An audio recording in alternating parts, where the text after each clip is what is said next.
गावातील समस्यांबद्दल प्रश्न विचारल्याने ग्रामपंचायत अध्यक्ष व त्यांच्या नातेवाईकांनी एका युवकावर मारहाण केल्याचा गंभीर आरोप समोर आला आहे।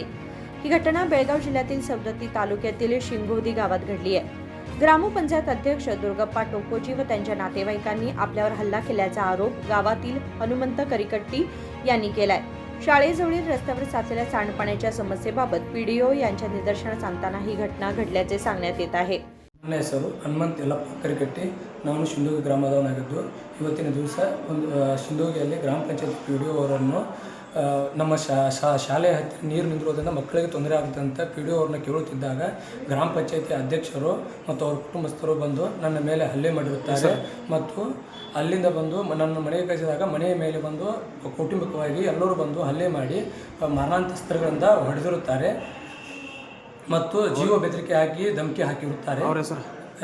ಅಧ್ಯಕ್ಷರಾದ ಡಿ ಟೋಕೋಜಿ ಹಾಗೂ ಅವರ ಕುಟುಂಬಸ್ಥರು, ಗುತ್ತಿಗೆದಾರರಾದ ಮಂಜು ಬೇರೆ, ರಾಜು ಬೇರೆ, ಮುತ್ತಪ್ಪ ಟೋಕೋಜಿ, ಮಾಳಪ್ಪ ಎಕ್ಕೇರಿ ಹಾಗೂ ರುಕ್ಮವ್ವ ಎಕ್ಕೇರಿ ಅವರು ಬಂದು ಹಲ್ಲೆ ಮಾಡಿರುತ್ತಾರೆ।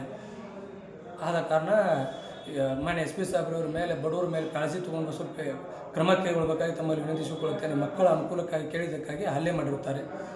ही घटना सौंदत्ती पोलीस ठाण्याच्या हद्दीत घडली असून पोलिसांनी गुन्हा नोंदवून पुढील तपास सुरू केलाय। राजशेखर हिरेमठ, KMM मराठी, बेळगाव।